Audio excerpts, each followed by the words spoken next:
हर दिन हम किसी न किसी को देखते हैं, किसी के पास बेटर फ़ोन है, किसी का लाइफ परफेक्ट है, किसी को हंसता देख मन में ये ख्याल आता है कि वो कितना खुश है। और फिर हम सोचने लगते हैं, यार मेरा लाइफ ऐसा क्यों है। लेकिन कभी तुमने सोचा है, जो तुम्हारे पास आज है वो किसी और के लिए ड्रीम हो सकता है। पर एक्चुअली हम करते क्या है, हम बिजी हैं बस कंप्लेन करने में, मेरे पास ये नहीं है, मेरे पास वो नहीं है। तो तुम लोग आज एक स्टोरी सुनो। तुम्हें लगता है ना तुम्हारा लाइफ बोरिंग है, कुछ बड़ा नहीं हो रहा, तुम अपना फ़ोन उठाते हो, सोशल मीडिया स्क्रॉल करने लगते हो, या फिर वही बेकार सा कॉलेज जहाँ इम्प्रूवमेंट की कोई सियोरिटी नहीं है। दूसरों को खुश देखकर खुद को सैड फील करवाना, फिर बाद में खुद को ही कोसना।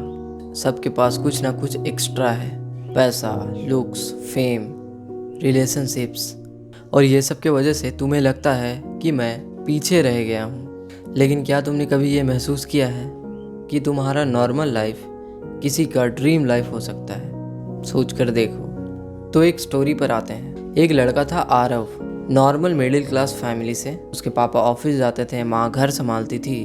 तो आरव क्या करता है, आरव हर वक्त अपनी लाइफ से कंप्लेन करता है। आरव, मुझे बेटर फ़ोन चाहिए, मुझे ब्रांडेड शूज़ चाहिए, मुझे फॉरेन ट्रिप पर जाना है। मतलब लाइफ से वो संतुष्ट नहीं है। फिर एक दिन होता क्या है, उसका एक फ्रेंड ऋषि, उसका ना एक्सीडेंट हो जाता है। ऋषि 1 महीने तक हॉस्पिटल में रहता है। आरव जो उसका फ्रेंड है वो उससे मिलने जाता है, लगभग रोज़ ही जाता है। तो एक दिन होता क्या है, ऋषि अपने फ्रेंड आरव से मुस्कुराते हुए कहता है, भाई तू कितना लकी है, तू सुबह उठता है बिना मशीन के, तू अपने पैरों से चल के कॉलेज भी जाता है, अपना काम खुद कर सकता है, और मुझे देख, मैं सिर्फ हॉस्पिटल का छत देखता हूँ। आरव ये सब सुनकर थोड़ा सा रुक सा जाता है। उस दिन वो पहली बार ये समझता है ग्रैटिट्यूड का असली मीनिंग क्या होता है। वो एक फीलिंग है जो तुम्हें अंदर से जिंदा रखती है। सो उस दिन के बाद आरव खुद को बदल लेता है। आरव अब कंपैरिजन नहीं करता अपने आप को किसी और से। उसके दिल में अब शांति है। आरव जो है अब वो लिखना स्टार्ट करता है। वो हर दिन भगवान को थैंक्स कहता है, उसके पास जो भी चीज़ें हैं उसके लिए थैंक्स कहता है। और ये सब से क्या होता है, उसे रिटर्न्स मिलना भी स्टार्ट हो जाता है। आरव का माइंडसेट चेंज हो जाता है। प्रॉब्लम्स तो तब भी थी, पर वो अब प्रॉब्लम्स पर फोकस नहीं करता, वो अब सॉल्यूशंस पर फोकस करता है। कभी कभी ना लाइफ में मिरेकल होती है जब तुम ग्रैटिट्यूड फील करते हो।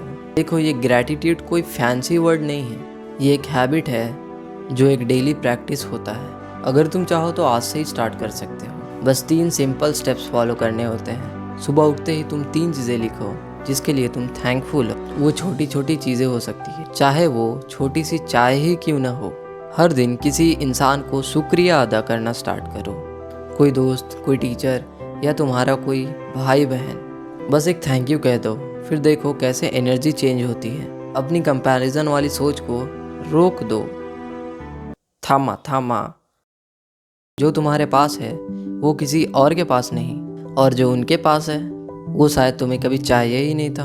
तो फिर क्यों इतना टेंशन लेते हो। एक इंग्लिश में कॉट है, gratitude doesn't mean ignoring problems, appreciating life despite them. मतलब कृतज्ञता का मतलब समस्याओं को नज़रअंदाज करना नहीं है, इसका मतलब है उनके बावजूद जीवन की सराहना करना।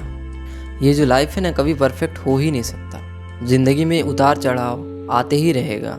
हम लोग भगवान थोड़ी है जो हर चीज़ हमारे बस में होगी। कभी ना कभी स्ट्रगल रहेगा ही, पर अगर तुम ग्रेटफुल रहना सीख गए तो तुम कभी खाली महसूस नहीं करोगे। एक चीज़ याद रखना, जितना तुम लाइफ को शुक्रिया करोगे, जितना तुम लाइफ को थैंकफुल मानोगे, ये लाइफ तुम्हें हर चीज़ देने लगेगी। तो आज से एक रूल बना लो, कंप्लेन करना बंद कर दो। अपने आप को नेगेटिविटी, अपने जो तुम्हारा ये बॉडी है ये नेगेटिव होने के लिए नहीं बना है, ये सिर्फ पॉजिटिवनेस मांगता है। तो तुम दे सकते हो तो दो, तुम्हारे ऊपर है ये। नेगेटिव भी दे सकते हो, पॉजिटिव भी दे सकते हो। और तो कुछ रहा नहीं मुझे बताने का। बस एक चीज़ है, कमेंट करके ज़रूर जाना, I am grateful, because sometime gratitude ही वो मैजिक होता है ना जो तुम्हारी पूरी ज़िंदगी बदल देता है।